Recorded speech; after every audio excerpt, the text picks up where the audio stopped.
Yo.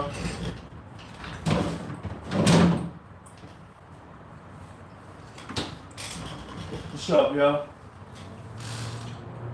What's going on?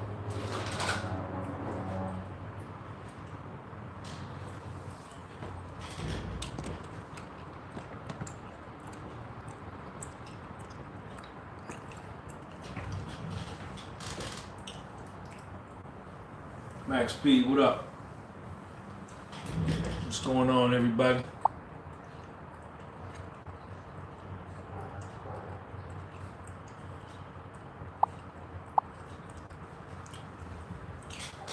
Hit that like button, man.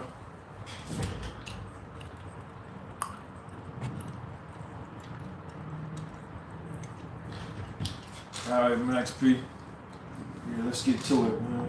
Seven God, what up?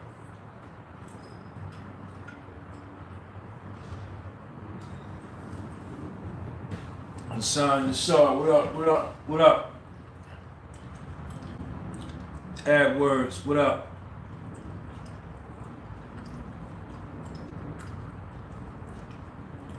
Do me a favor, y'all. Hit that like button for me, man. I appreciate y'all.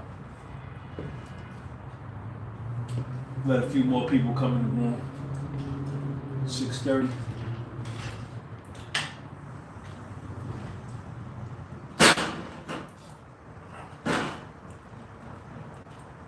Rob Durham, what up, man?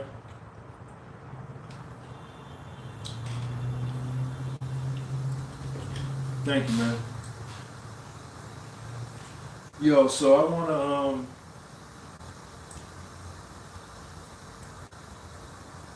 I'm going through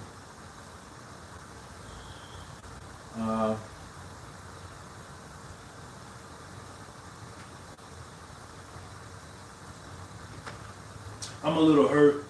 I'm a little hurt tonight. But I'm strengthened at the same time. I'm really like both. And look at that squirrel up on that roof.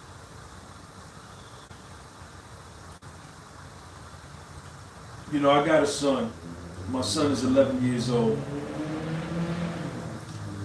And I've been with my son from the very beginning. I was in the delivery room when he was born.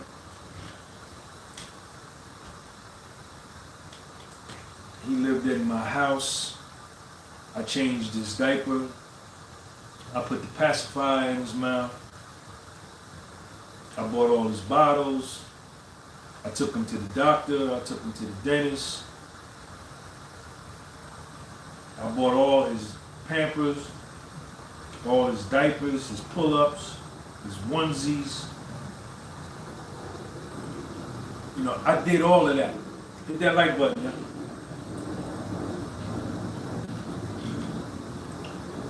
And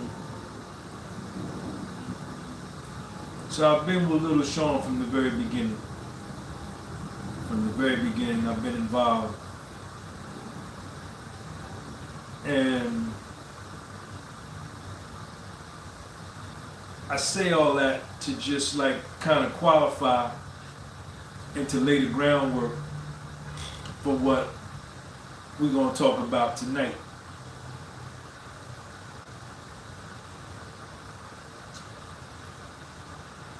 You know, now he's 11, and you know, he's in the 6th grade, and he's starting to develop his own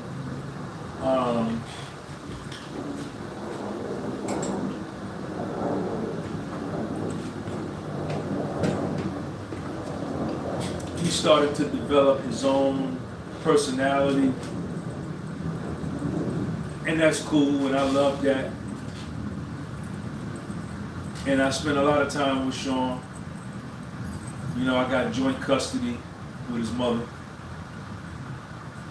He's with her 15 overnights in a month, and he's here with me at our house here 15 overnights a month. So it's split directly down the middle. He's got his own room. got his own computer. He has his clothes here. He spends a lot of time here. So I'm an active participant in his life. I play a material role in his life. And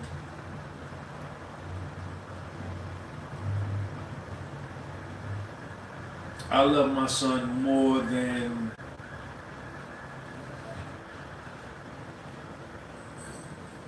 anything or anybody. Probably including me.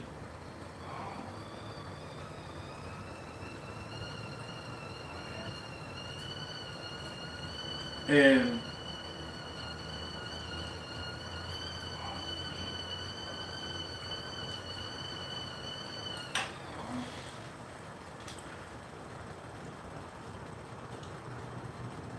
he changed my life 100%, 1000%. Hit that like button now. 1000%.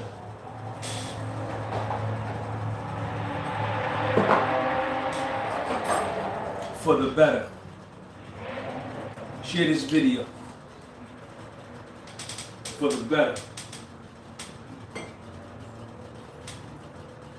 He changed my life for the better.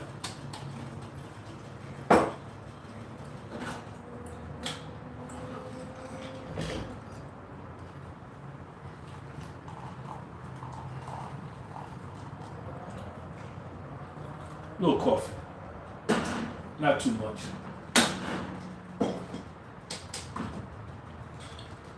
And the only time I left him, the only time I've been out of his life was when I went to federal prison for 16 months. I was out of his life for 16 months. That's the only time in his 11 years that I haven't been there. And it hurt me so bad when I had to leave him that the pain that I felt when I had to leave him was a catalyst in changing me and making me want to change and stop living the kind of life that I had been living. He was directly responsible for that. And while I was in prison, I was so scared. I left him, he was 3.5. When I came home, he was 5. And while I was in there, I was so scared that somebody would abuse him, mistreat him, violate him.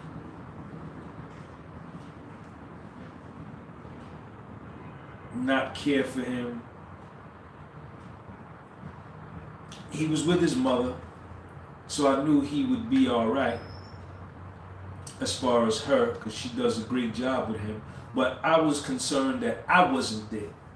That scared me. That I wasn't there to protect him. And this was another thing. This was another one of those pivot moments. What's up, man? All right. This was another one of those pivot moments that changed me.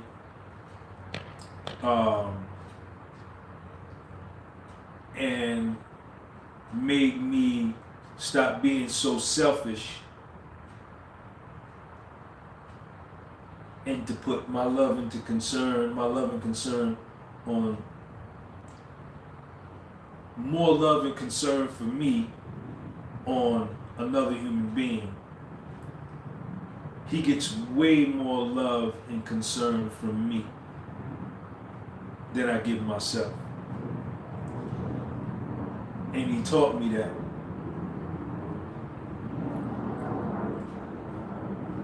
And, you know, that's all I thought about. That's all I concerned myself with.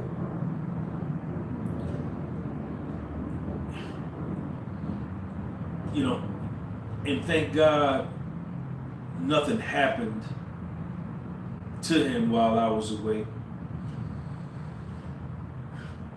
But when you locked up in prison and you're thinking about your kid, your son, well, let me keep it on me. When I was locked up in prison and I was thinking about my son, you know, I was just thinking, I hope nobody's abusing him, sexually abusing him, you know, playing with his booty or, you know, playing with his ding-a-ling or nothing, just disrespecting him and violating him, and I wasn't there to protect him, because then that would have been my fault. But none of that happened. But this is where my mind went. You know, and then it was one of the realities that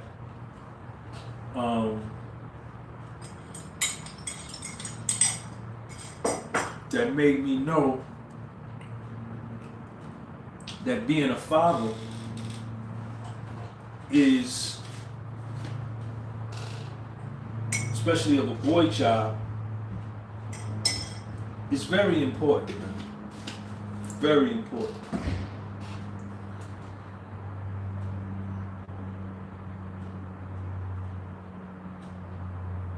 And when I got home, the first thing I did was I went to go pick him up.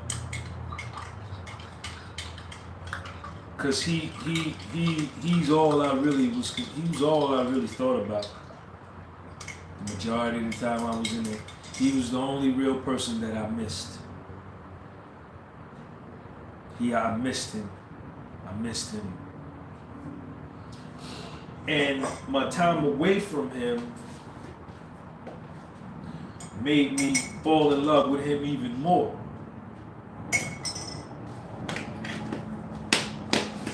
And it made me want to change.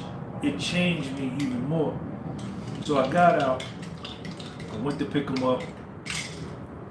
That was January 21st. I got out January 22nd, 2016. So this January will be 7 years.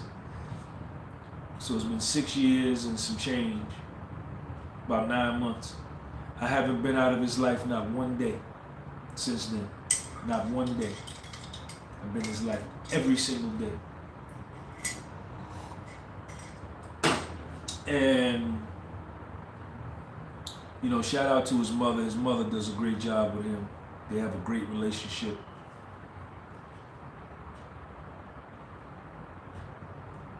And,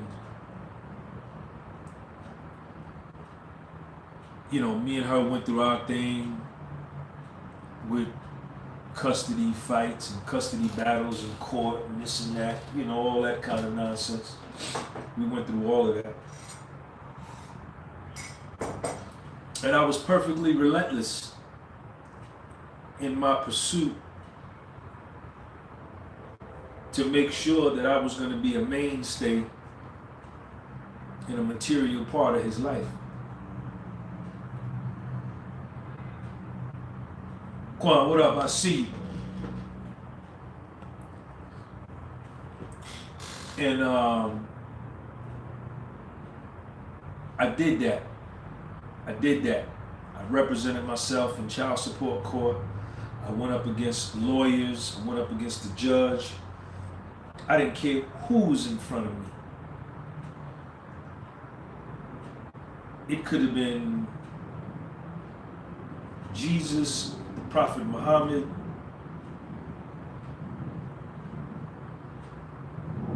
the United States military, the Russian military, the Chinese military. It could have been anybody.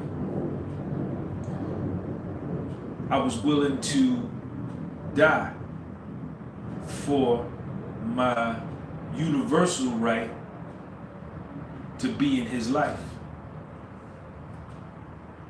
And I exhibited that. I lived that, I spoke that, and I exhibited that. And I got through that.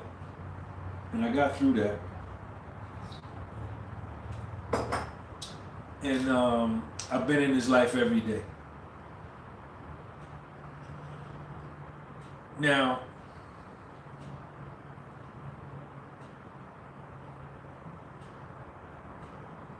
I've had to take a look at myself,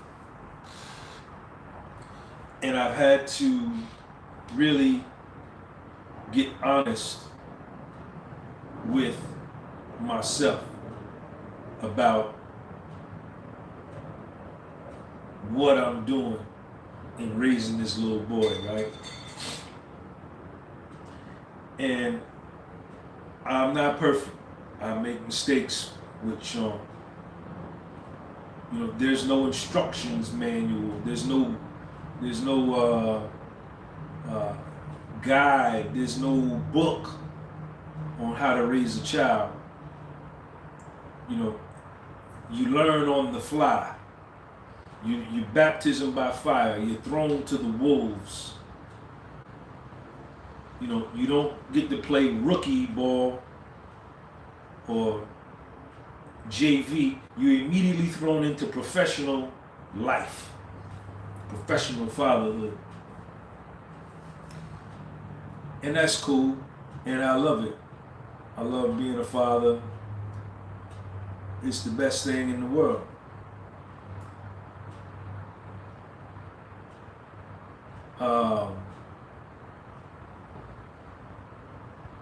Doreen, what's up?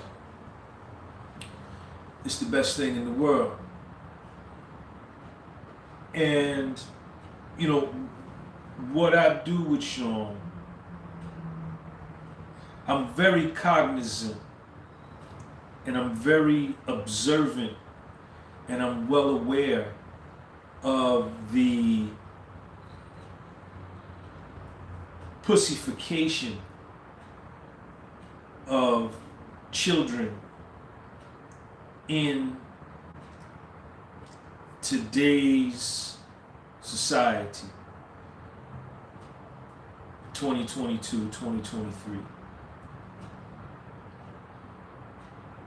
And I rebel against that.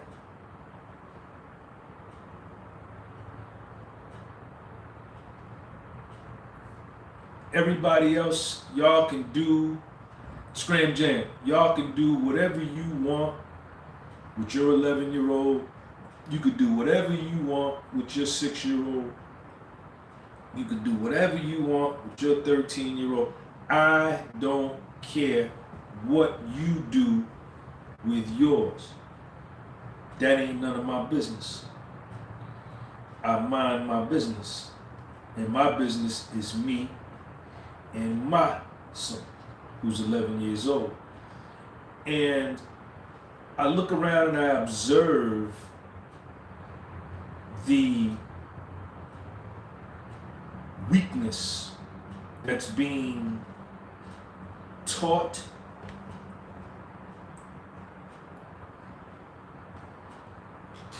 what's up, Vaughn? That's being taught, that's being disseminated, that's being spread and pushed.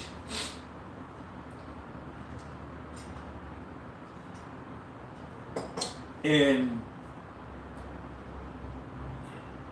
I have a right to my life. I have a right. No human being gave me this life. My life was given to me by a power that I don't even understand, and you don't either.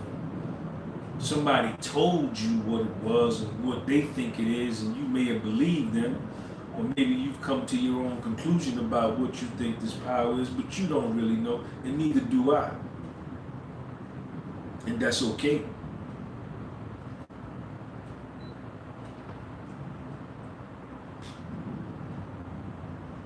But is my duty and my responsibility, and my choice to raise my son as I see fit,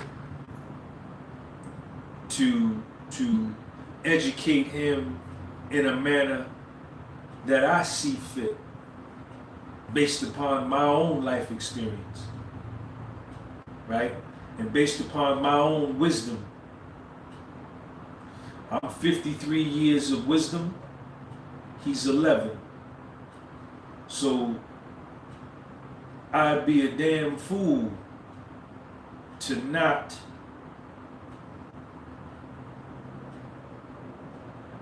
steer him in the best possible course that I think I see fit, right? And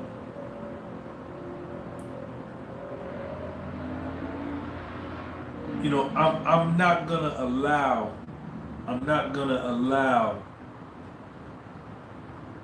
when I see weakness in him,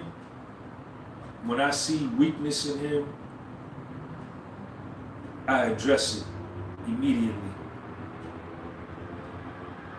And when I say weakness, I mean, if you're a man, you know what I'm talking about. You know, when I see less than masculine attitude, less than masculine energy, and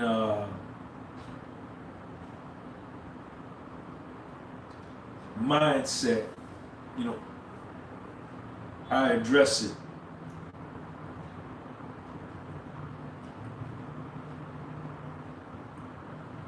As I should, because I know that this is a power evolving universe.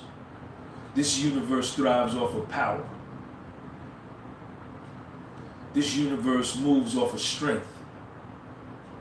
This universe moves off of physics, force, energy, thrust, power, might, strength. And me knowing that,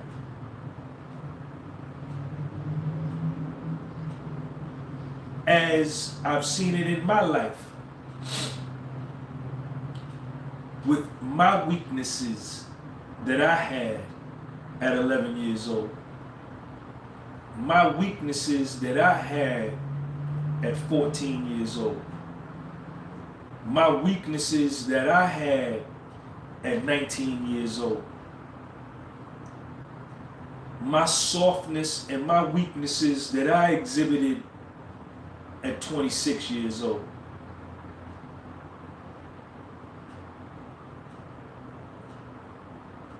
My weaknesses and my effeminate responses to things that I exhibited at 31 years old.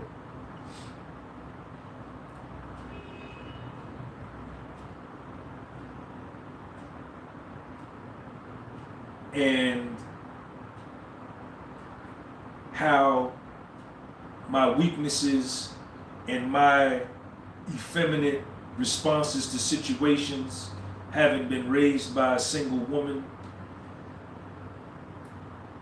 having seen how that was disadvantageous to me.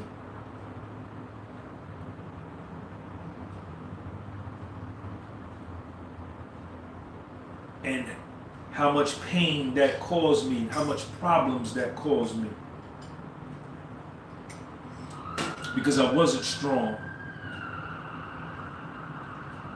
And I wasn't as aggressive and as masculine as I could have been had my father spent time with me and corrected me at 7 years old, and corrected me at 9 years old, and corrected me at 10 years old, and 11 years old, and all the way up the ladder.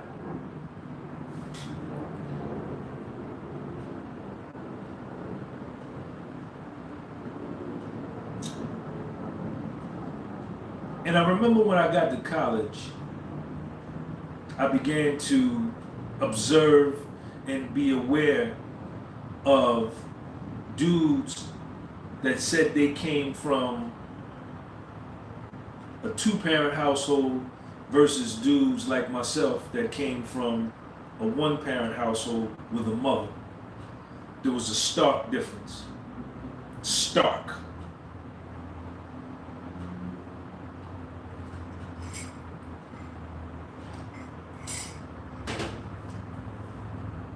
So now me knowing this,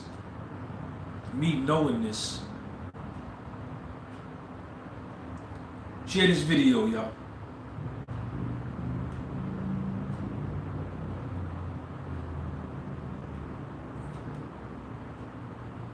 When is the spanking over? What are you talking about, man?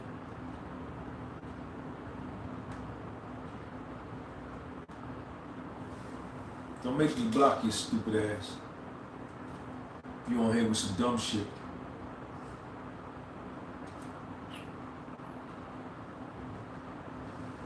And now with me having the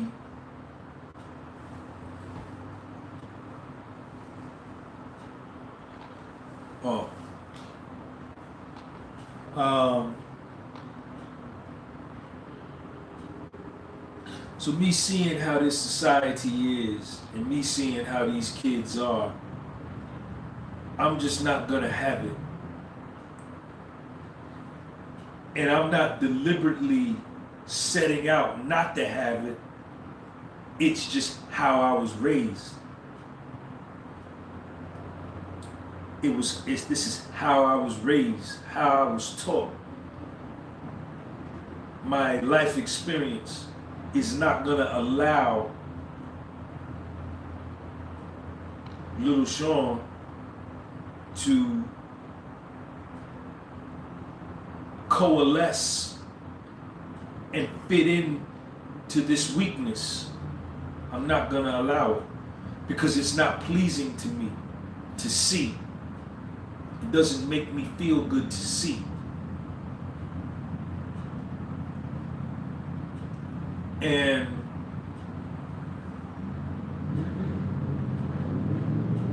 I'm just not gonna allow it.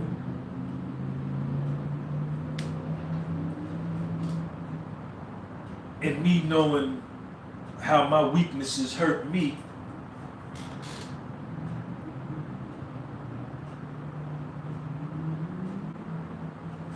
when I see, and this is the deep part. This is the deep part. This is the deep part. And this is the part that I reflect on so much. And it really strikes a nerve with me, and it really calls me to action, right? It really pushes me to move. When I see weakness in little Sean, it takes me back to 1979, 1980, when I was 11 years old. And it's the same weakness that I had. It's the same weakness that I had. The same effeminate response that I had. And I know these are kids. And I know I was a kid. Right? I dig that part. But I look at it and I see it. And I immediately say, Sean, that was you when you was 11. But nobody was there to correct you. So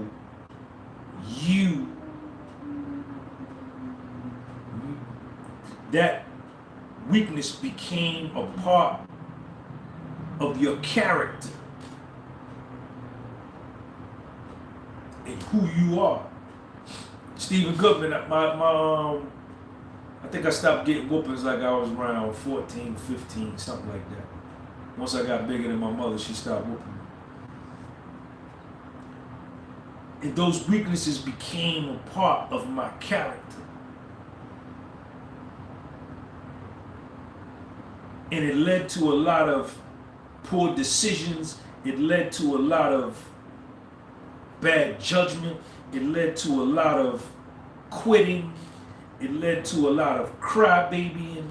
It led to a lot of, it just spread. It just spread through my whole life, unbeknownst to me, because I don't understand life at this point. So when I see it in him,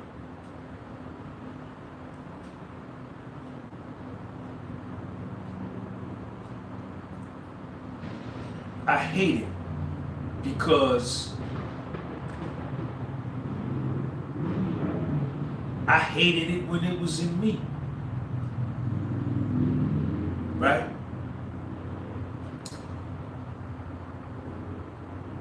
And it calls me to action, and I immediately come with the fire truck and I put the fire out. There's a fire. That weakness is a fire. Fire has been started. And my job is to be the fireman to put the fire out. Whereas when I didn't have no fireman, I was consumed by the flame. And my whole life got fucked up as a result. But when I see it in my dude, I come with the fire truck and I put the fire out. And it ain't always pleasant putting that fire out, or how I put the fire out. And I'm not concerned with how pleasant an experience it is for him or for me or for his mother. That ain't my job. My job, my attention is, I gotta put that fire out. I gotta put that fire out. Because that fire can go from being in the bathroom to going from the bathroom to the bedroom. And then if I don't put it out when I go from the bathroom to the bedroom, it could go from the bathroom to the bedroom to the kitchen. Now, I don't put that out, now it goes from the bathroom to the bedroom to the kitchen to the living room. When all I had to do was put it out in the bathroom. And all those other rooms would have been fine.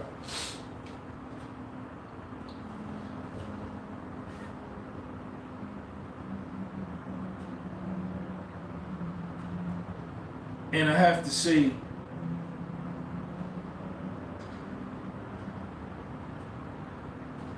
he don't always understand it. My mother don't understand it. And shit, sometimes I don't understand it. But I know that this little boy got my name. He's named after me. And that if I was to die tomorrow, I still exist in the physical form here on earth. I'll be gone in the physical form. Spiritually, I'll still be here, but he's my pyramid, right? Little Sean is my pyramid that I leave here. He's my temple. He's my pyramid. And the kids that he's gonna have are my pyramids too. They'll be his pyramids,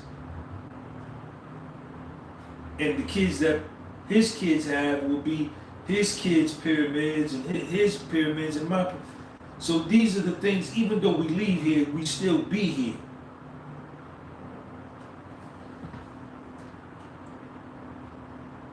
So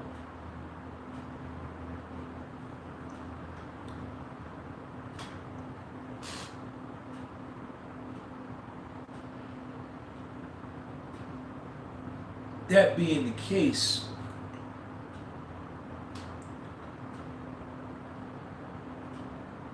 you know, it's my job to eradicate those weaknesses, man. And I'm going to. And, you know, I never knew that, you know, being a father is a tough, tough job. you know.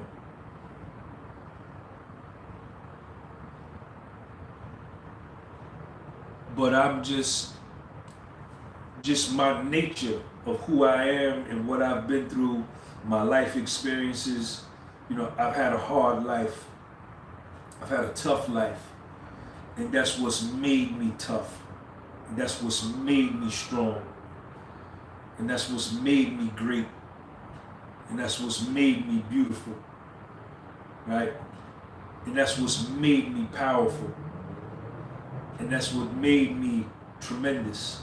I had a hard life. And I'm grateful for my hard life. I don't want no easy life. Give me a hard life.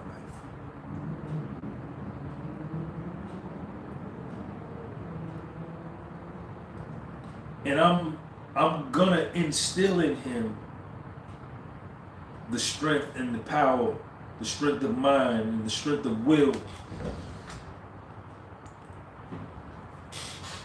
and the strength of soul, and the strength of his will, and the strength of resolve, and the strength of resilience.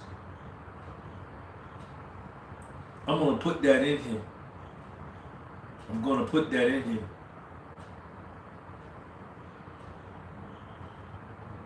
And he don't like it sometimes, right? And his mother don't like it sometimes. And I don't like it sometimes. It don't make me feel good. But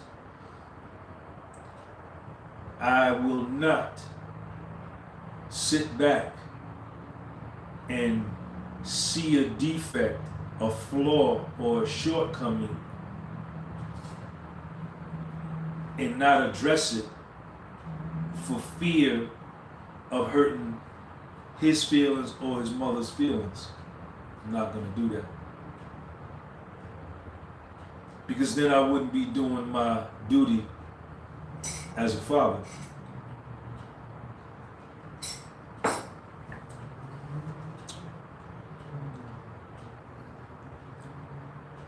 You know, and I talk to little Sean like I talk to a dude, right? To a grown man. I curse, you know. How you see me talk on this YouTube, that's how I talk to him. He's not nothing that he would hear on a TV, on an R-rated movie, would be anything he hadn't heard before. And when I chastise him, and when I correct him, and when I mold him, and when I'm building him, I'm giving it to him straight. I'm not putting no sugar on it. I'm not putting no ice cream on it. No whipped cream. I'm giving it to him straight because I'm his father. And if he don't understand it now, then I might be already passed on to the next life. But one day will come and he'll say, "Man, that's what that nigga was trying to tell me. Now I get it." 20 years later, 27 years later. And that's how this thing works.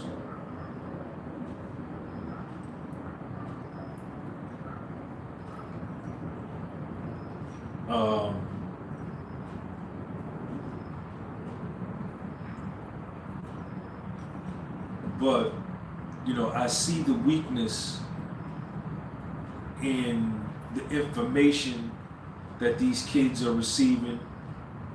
I see how these cell phones and these video games are destroying them, destroying their creativity, destroying their fight.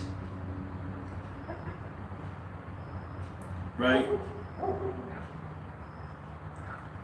And I let him indulge in these games.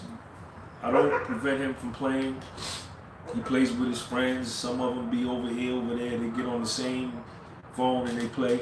And I don't mind that because I played Atari when I was growing up. You know. But most of the time, my mother told me, take your ass outside and don't come back in here until it's time to eat. And when you finish eating, go back outside because I'm cleaning up.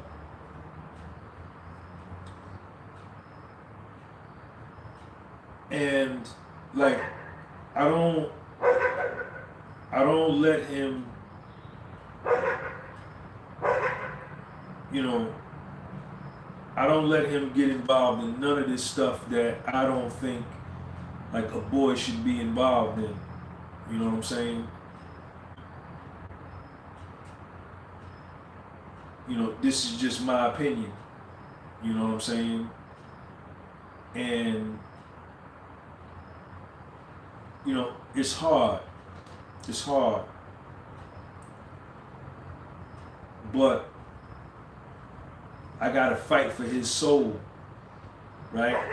Everybody is fighting for these kids' soul. You know, Hulu, Disney, Roblox, Fortnite, YouTube, Instagram, Snap, Twitter, TikTok. All of these mediums are fighting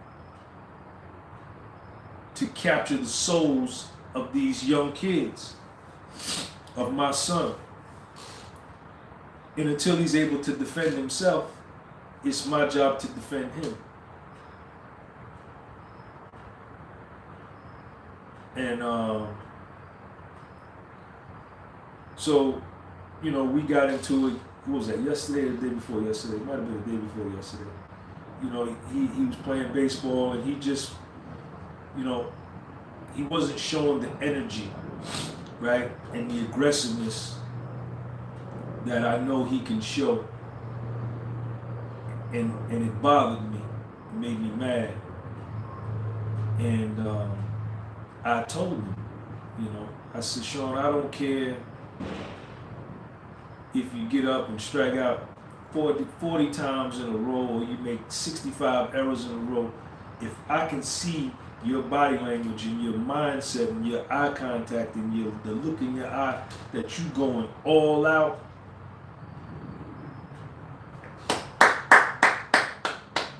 I'm gonna give you an applause. And I'm gonna say, nigga, you was out there, you was going for yours. But if I see you, I know you can play at a 12, level 12, and I see you out there playing at 5.5, I'm gonna be on your ass. Because now you cheating yourself, right? And I wanna know why. You know and I know. I tell him, I say, you know and I know. You can play at a 12. Yeah, I play. So why are you going out there playing at a 5.5? You know? And then I have to check myself. Then I have to dig myself.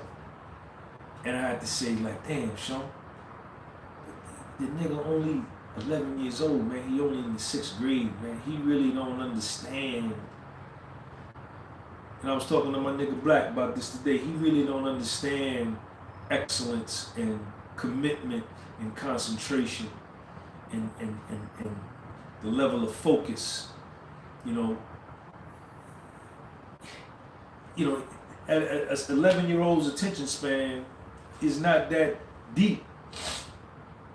And I'm saying, Sean, you understand it, nigga, because you're 52, 53 years old. You've been through all kind of situations, jail and drug addiction and all this, and your failures and success and victory and defeat. And you understand that concentration and focus at a high level will give you high level results. But he don't understand that. And then I had to check myself and be like, Sean, chill. Or don't chill, but just understand that he He don't understand it, even though he telling you, yeah, Dad, I understand what you're saying. I understand what you're saying. But he don't. But that still don't mean that I let up on my setup. That don't mean that I let up on my setup.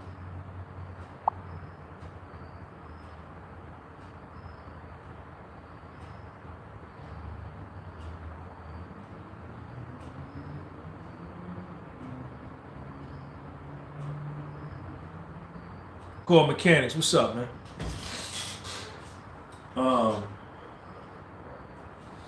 You know, I'm still not gonna let up on my setup because, you know, I see a lot of these kids, especially these boy kids, and they so effeminate and they so weak. And that's why I'm so glad I'm here, man. Man, I'm so glad I'm here in this life that I can step in. I'm so glad because kids want acceptance at this age. This is the age where they're going into junior high school and they want to be a part of, and they'll start acting similarly to other kids to win acceptance from these kids. So if all of these kids that he wants to win acceptance from are acting weak and soft, he'll mirror that to win acceptance, not knowing, just being a young child. But I'm so glad I'm here. So that's not going down, you know. And I'm not raising him to be no bully or nothing like that, or to be a monster, but just to be a strong boy. You know, that's what I'm doing. And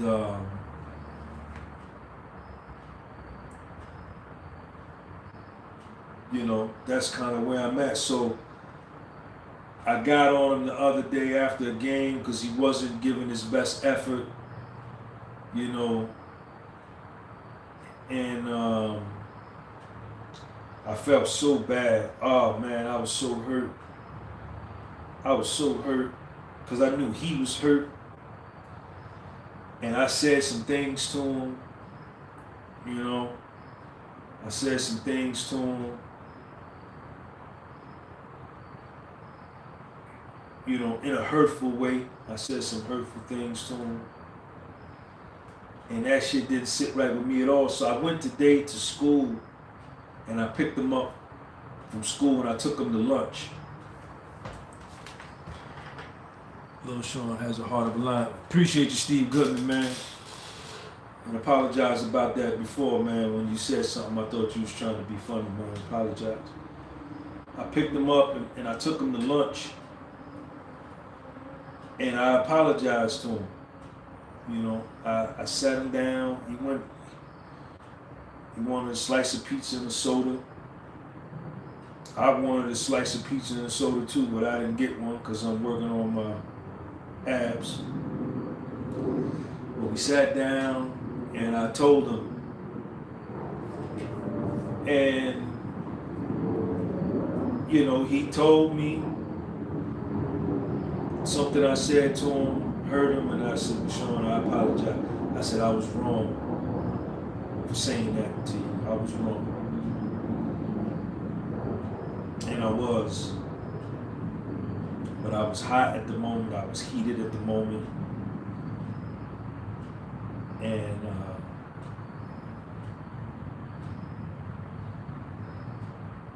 you know, we sat there, we had lunch, and I told him where I was at, you know, and he said, yeah. You know, he acknowledges, he says, yeah, I know I can, he says, I know I can play at the highest level, and sometimes I don't, you know, And I asked him, I said, well, why? And he said, because I'm afraid you're going to get mad at me if I make a mistake. And I told him, I said, Sean, I always tell you, man, Hank Aaron made mistakes. Satchel Paige made mistakes.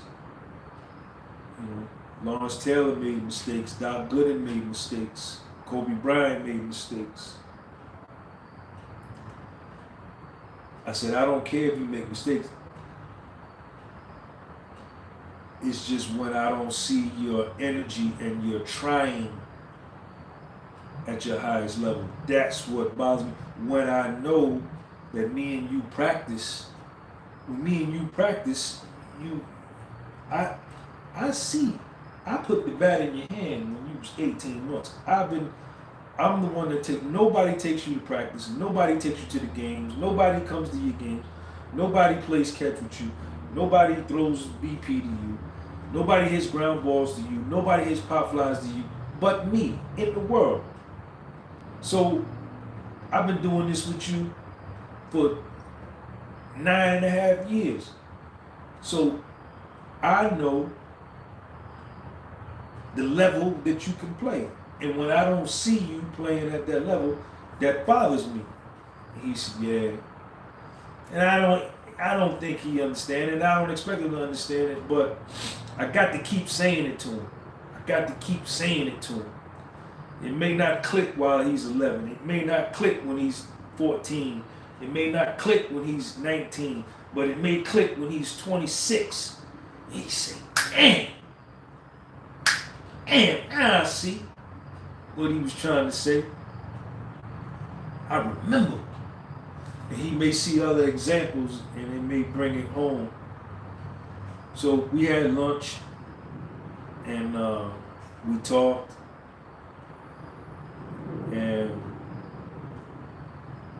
we laughed and I took him back to school and I felt better. I felt better.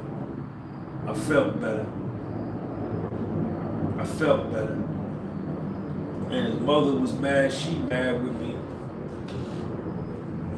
She mad with me. But hey, that's just gonna have to be.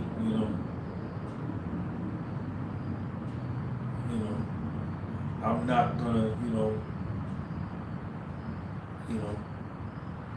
You a woman, you a female, you feel a certain way, you look at this thing a different way. I don't. You bought him some Crocs. I told him I better not never see him with none of them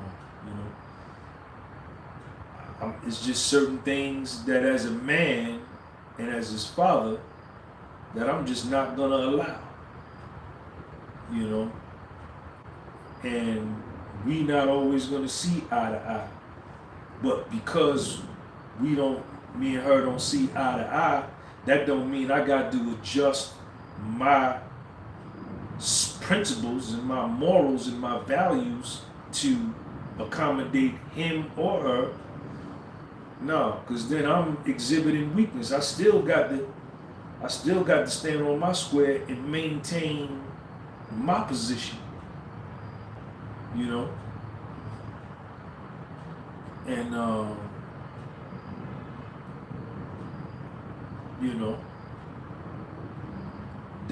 that's where I'm at.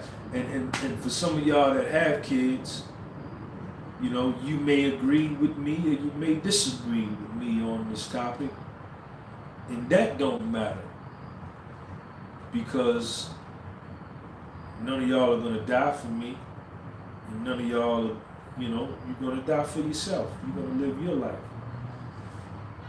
And I'm not easily influenced by others and the crowd.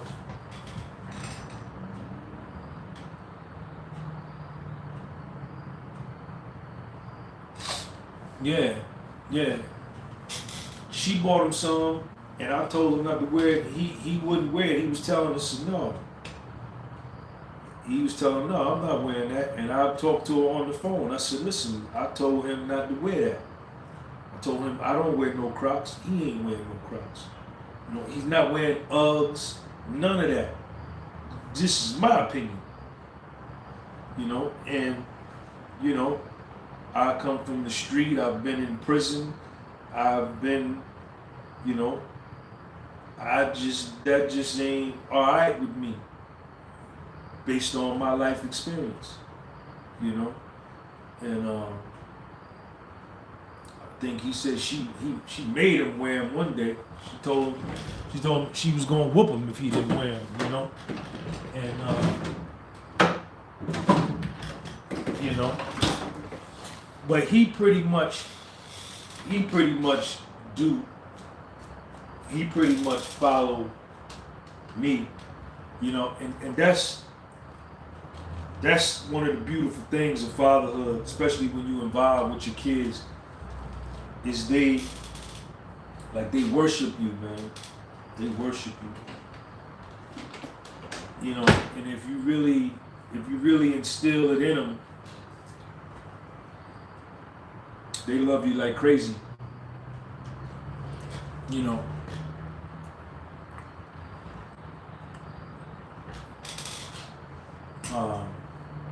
So Sean pretty much follows me, you know, and it's a direct result of all of the time that I put in with him. I put in more time with him than anybody on the planet, including his mother. And his mother loves him. And he loves his mother. And I love that. I love the relationship they have. They have a dope relationship. Me and her not together. We don't have sex. We don't text on the phone. We don't talk on the phone. We're not having an affair. None of that. We just co-parent, and it's about him.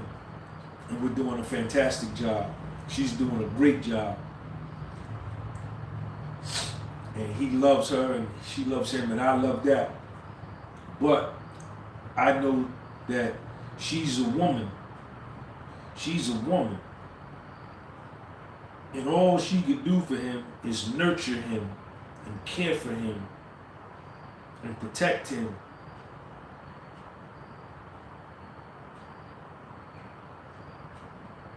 And raise him to a certain extent. But ain't no way in the world she can teach him how to be a man. That's an impossibility, in my opinion. There's only one person in this world who can do that, and that's me. And that's what I intend to do. That's what I'm gonna do. And I'm not under the illusion that all of my lessons and all of the things that I teach him are gonna be, I see you, man, are gonna be pleasing to him and pleasing to me. It's not. And just because we encounter a lesson together, me and him, and it causes him pain, it causes me pain, that don't mean something is wrong with it. It's just life. And that's just one of them situations.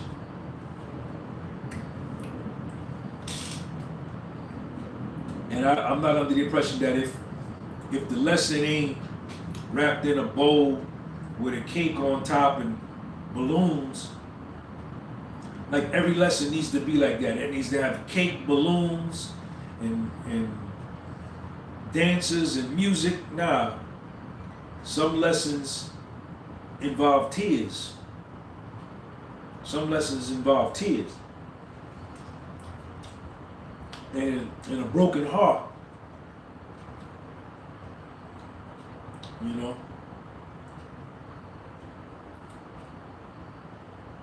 But I gotta understand, and I do, that I can't expect him at the age of 11 to know what I know and be able to execute like someone who's 53, like me.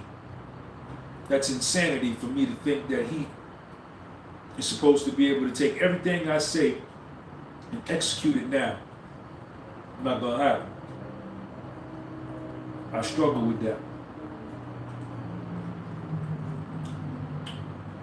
But I remind myself, I said, Sean, he only in the 6th grade. You was just like that. I had to tell myself, I said, nigga, he was just like that. You probably was worse. He better than you. I have to tell myself that. He way better than what I was.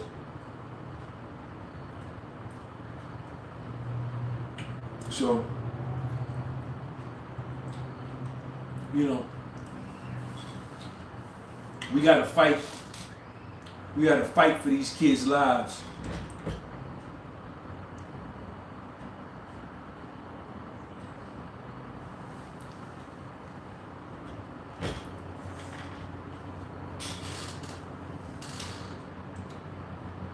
Matthew comes up.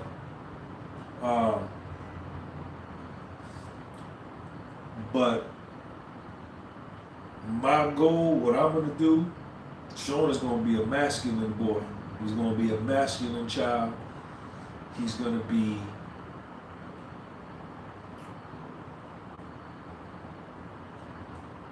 masculine. And he's gonna be tough. He's gonna be mentally tough, spiritually tough. That's what I want. That's what I want. And that's what I'm gonna grow. That's what I'm gonna engender in him. That's what I'm gonna plant inside of him. Those are the seeds that I'm gonna put inside of him. And those are the seeds that I'm gonna water.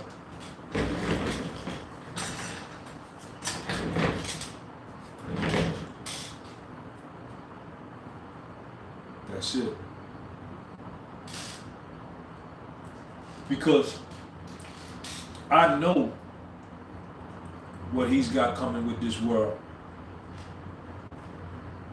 I know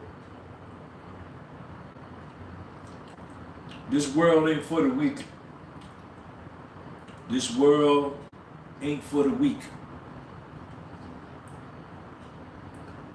All of the weak people of the world don't got nothing coming to them but hard times. If you a weak person, if life has weakened you, Greed 1060. I'm a middle school teacher. You definitely have to watch what they are teaching kids in school. Fathers need to be present now more than ever. Greed 1060, what's up, man? Thank you for the super chat, man. And set it up for me to come out to Brooklyn, man, and speak at the school, man. Set it up with your principal, man. Let me come out there and speak to him. If life has weakened you, if a life circumstance has weakened you, you gotta eradicate that from you. Nobody has sympathy for the weak. The weak get eaten. The weak get destroyed. The weak get used. The weak get handled. The weak get annihilated.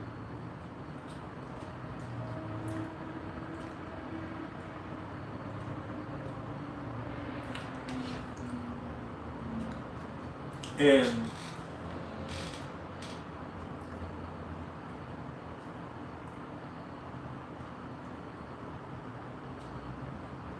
this world is about power.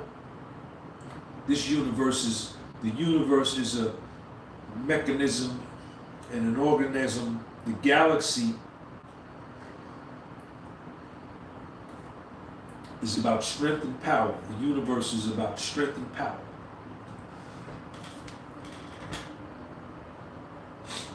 Jamil, what's up, man? I see your badge. All those dudes that got the green name with the badge next to it, those are the members. Join the membership on the channel. It's $10 a month. And you support the platform. I shout you out on the lives and all that. Hit you up on email and stuff. Maybe we even talk on the phone. It's $10 a month. You can do it for 1 month. If you don't like it, stop it. You ain't gotta pay no more. But support the channel. So, it took me a long time to learn that.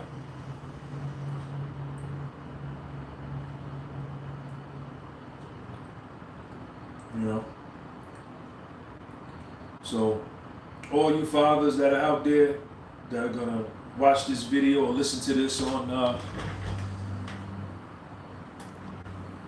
Scram Jam, I see you, man. That got all you fathers out there that got sons or gonna have a son, you know, you'll see. You'll see.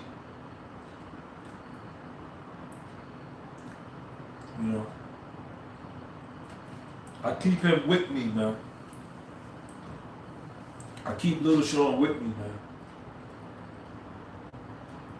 You know, and I'm doing a good job. I'm doing a good job as a father, man. I'm doing a good job as a father. Yes, I am. I'm doing a good job as a father.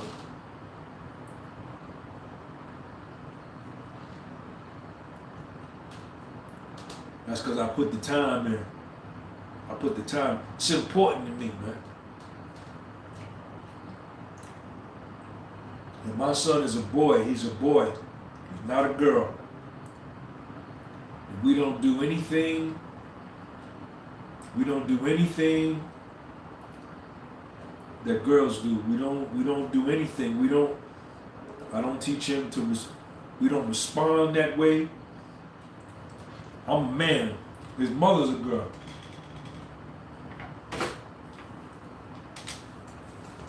I'm a man. So I teach him to respond to things the way a man would.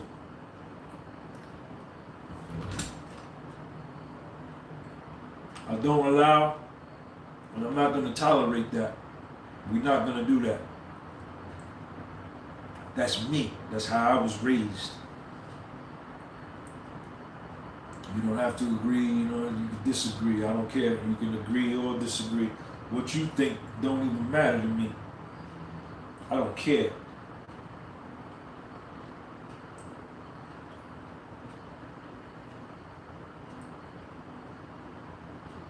You know? So, I wanted to do this video. This is very personal video. Very personal video. But I know it's other dudes out there that's gonna watch this and say, "You get the flaxseed joint. Got the flaxseed." There's other dudes out there that's gonna watch this and say, "Yo, man, I needed to hear this."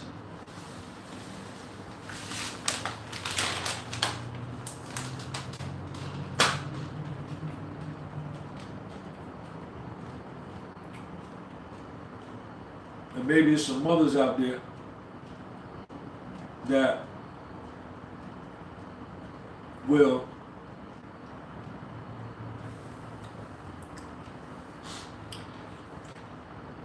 call their kid's father, son's father up and get out of the way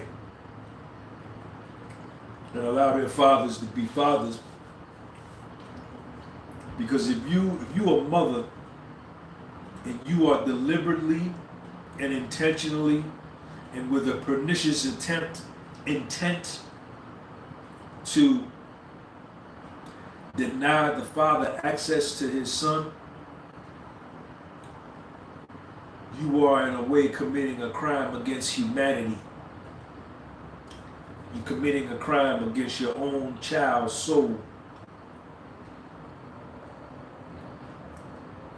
And you're allowing your anger and your hatred and your vile for the man that fathered your child to take precedence over the future of your child. Yeah. And you wrong as two left shoes. You allowing your hurt and you wanting to get retribution and revenge and to inflict pain upon the father by not letting him see his child, putting him on child support, making his life difficult. But you a dumb motherfucker because you directly hurting your own son. But you so dumb, you just could see your own pain. And you sacrificing your child's will, his resolve, his behavior, his masculinity for your own purposes. You a piece of shit.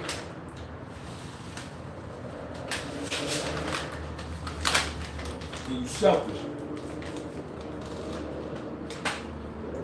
And all you fathers out there that just choose not to be involved in your son's life,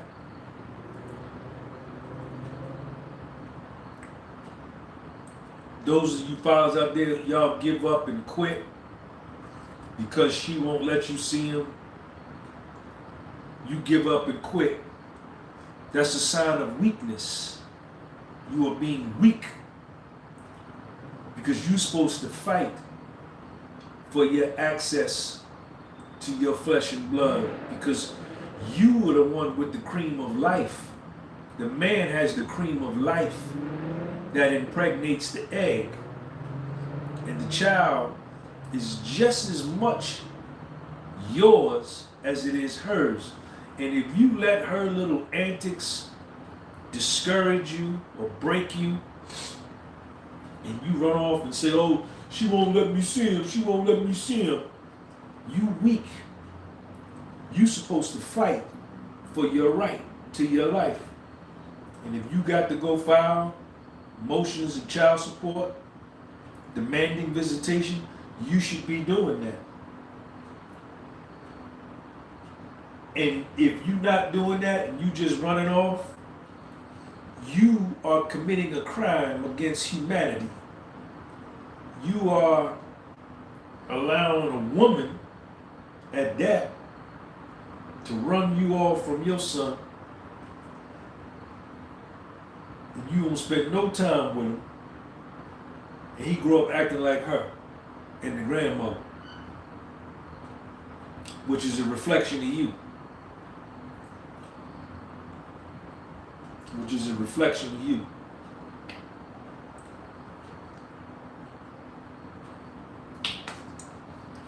Honey.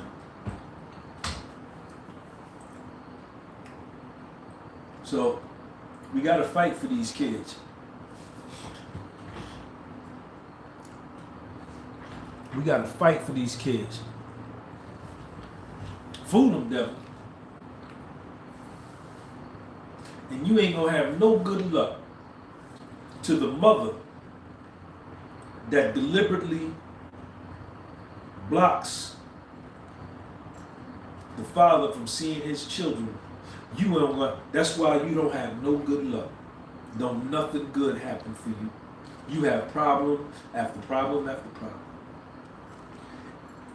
And you gonna have it as long as you keep acting like that, because the sun, moon, and stars, the universe, sees everything. And all you fathers that have daughters and sons, and you don't spend no time with them, you spend your money on weed, and you spend your money on clothes and cars and tricking with women and all of that, buying pussy and all of that, but you don't spend no time with your kids, you ain't gonna have no good luck. You. And you don't deserve any. That's why you go from problem to problem to problem. Sun, moon, stars see everything, man.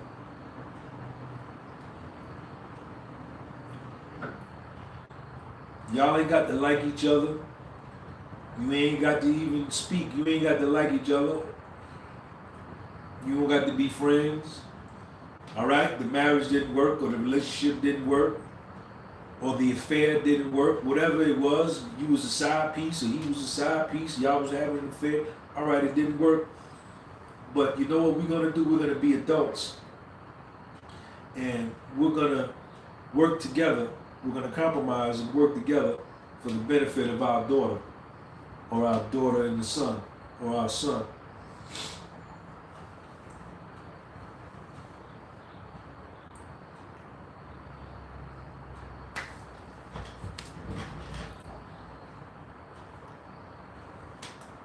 Sevenfold, destroying that child.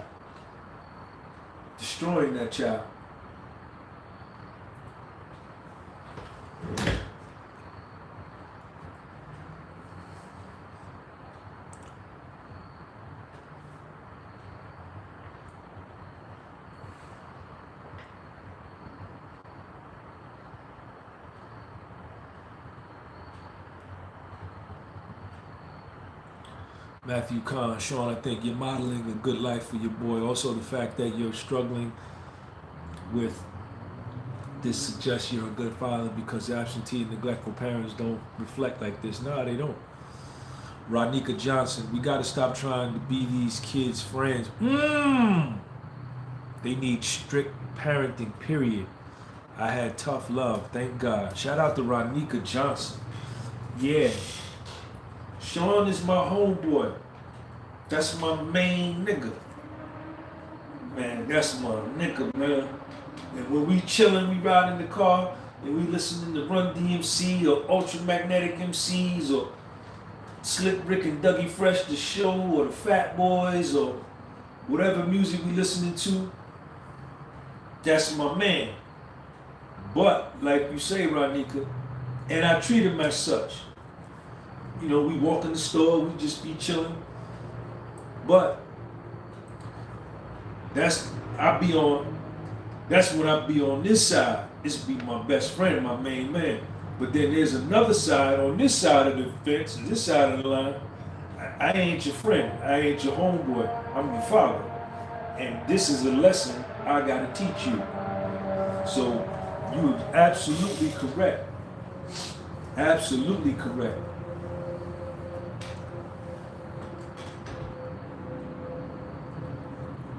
All right, cool. When you want to do it, hit me on my Instagram.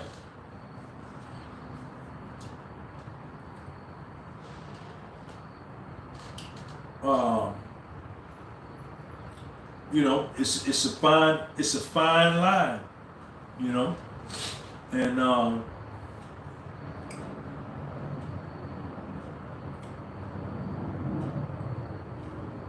that's what it is.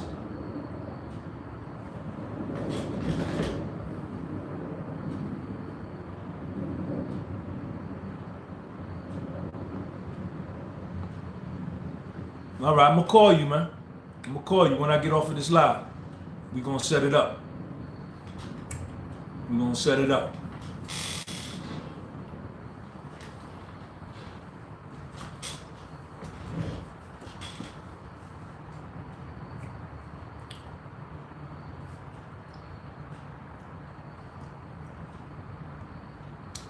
I'm a woman and we tend to pamper these lost boys instead of holding them accountable, without a doubt.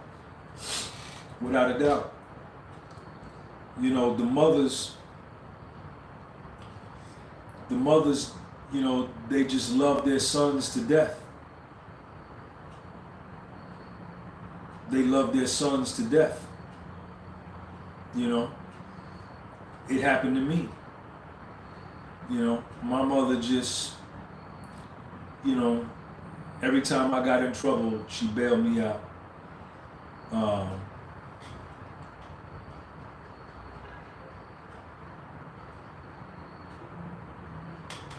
Shout out to you, Jill. You know, mothers don't know how to take their titty out of the boy's mouth, because that's the woman's nature. That's her child. So that's her natural instinct, is to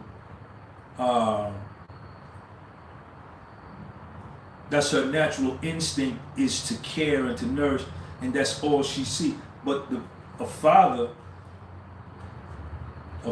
with his boy, he's not gonna do that.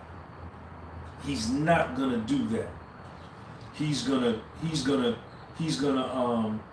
raise his son. Now, on the flip side of that coin, mothers will raise their daughters. Mothers will raise their daughters and love their sons in the graveyard. Fathers will raise their sons and spoil their daughters. That's why you need both. That's why you need both. And I'm so glad that Sean, I'm in a situation that Sean has both.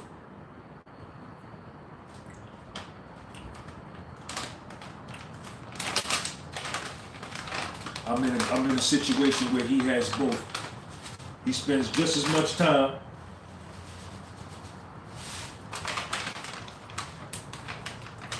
with both of us. Yeah. But the mother's gotta, you can't make it difficult. A lot of these mothers be bitter toward the father because he fucked somebody else or he got another girl pregnant, you know, and they can't seem to let that part go, and they allow that pain and anger to drive their decision making in terms of visitation with the children. We have a lot of men that can't be around and the world still turn them out. We got to build these homes up so everybody can fight for the real issue.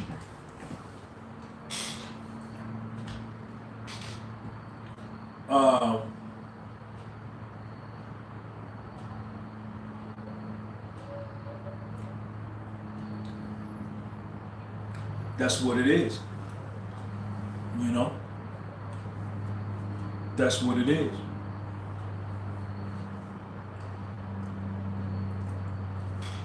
We got to work together. And like I had my own issues, man. I had my own issues. You know, and I'm so glad that me and Sean's mother got them worked out. We both had our issues. She hated me and I hated her. We hated each other. We hated each other to the point to where it was hurting little Sean, man. Our hatred and pain and vile and vitriol for each other was taking precedence over Sean. It was horrible. It was horrible. And I'm so glad that we got through it. It took time. It don't happen like that. It don't happen overnight.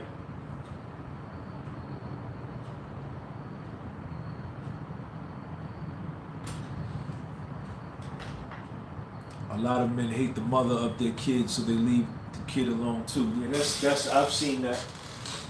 But you know, we stopped fighting. You know, it was so emotionally and mentally draining to like trying to psychologically having this psychological war with each other about Sean. It was dumb. It was a waste of time, man. It was a complete waste of time. But I'm glad that we went through it, and I'm glad that we went through it, and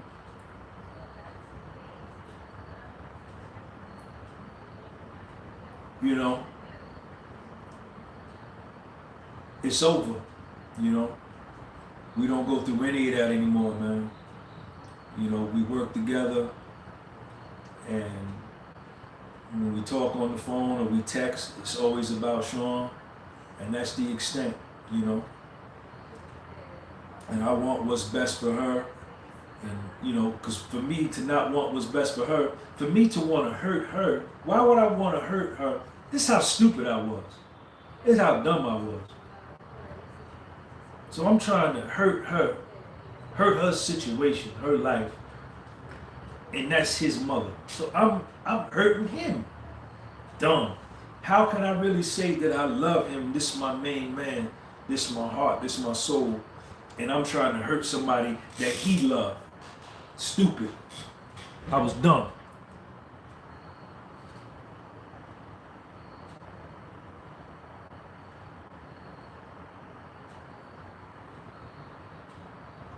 My daughter, dad, still dealing with the bitter stuff after 10 years.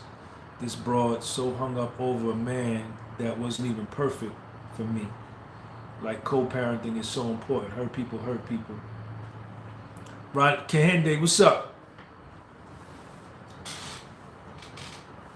It don't have to be, you know, the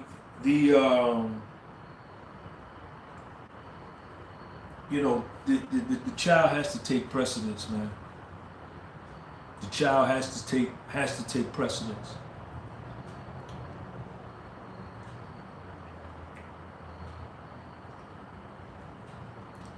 has to take precedence.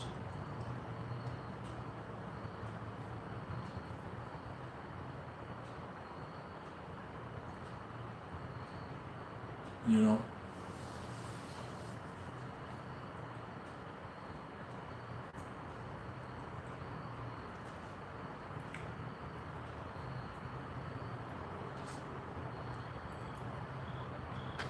You know, that's why, you know, I'm kind of glad. I wonder if I had a lot of money, and I often say this, that I think God took all my money from me and all my material possessions from me because I was dealing with so many women. I had so many women, right? Because a man who got a lot of money, women are attracted to that, right? And you can use your money to get women, right? Aside from the fact that I'm a good-looking man and I'm smart and I can speak and all that stuff, so I was attractive to a lot of women, right? And I was attracted to them. And I don't know if I would have spent the amount of time with Sean that I do now if I had a lot of money. I really don't. You know, I really don't. So, in a way, I'm kind of glad that I'm in my current condition because I'm able to give Sean time that you can't put a dollar value on. That's like professional athletes. They have all this money. They have all this money, but they're gone 8 months, 9 months out of the year, playing sports, practicing, training, games. And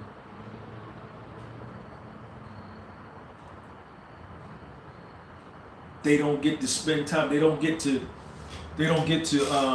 bond with their own children. And their own children end up being closer to the mother and the nanny than the father is, because he's off at spring training or preseason, you know. So it's a trade-off, you know. Kahinde, what's up? We need more men like you that's willing to speak out and do something. Your son kids are blessed. It takes a real man to address this. Appreciate you, Ronika. Quan, what up? Words of wisdom. Yeah, man. So that's what it is.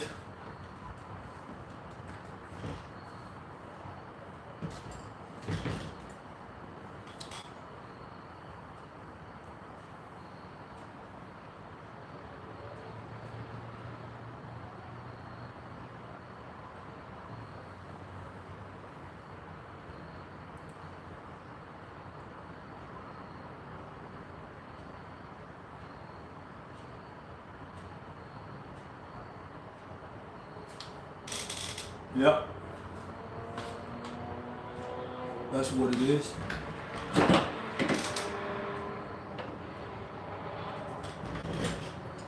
So I hope somebody got something from this. I hope somebody got something from this. If you know any dudes that are fathers of boys, please send them this video. You know, a lot of times we as men, we don't talk about stuff like this. We think this is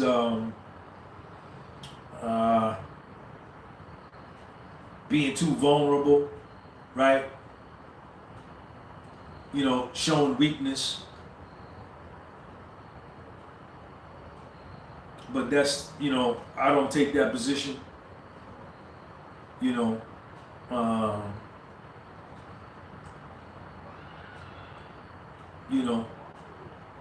lot of dudes feel this way, you know, or have issues and situations with their son or their daughter.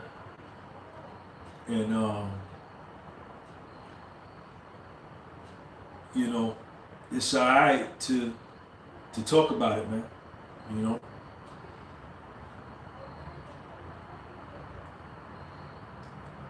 You know, a lot of niggas don't want to talk about it. You know, they think it ain't cool. But yet, you trying to keep, you know, keep this in the closet. Secrets grow in the dark and they die in the light of exposure. You know? So, that's my position. So I hope everybody got something from this, man. Share this with somebody.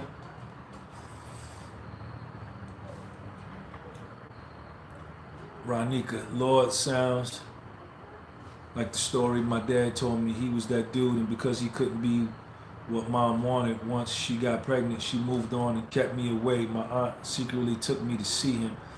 I was 11, and it took a year for me to tell her I was seeing him. She was mad, but she understood her ways got in the way of me knowing. Dad, I'm 33, they close now. I broke this. There you go, Ronika. Shout out to you, man. Shout out to you. Shout out to you. Shout out to you. But yo, I'm gonna go ahead and get off of here, man. And I appreciate everybody coming through. And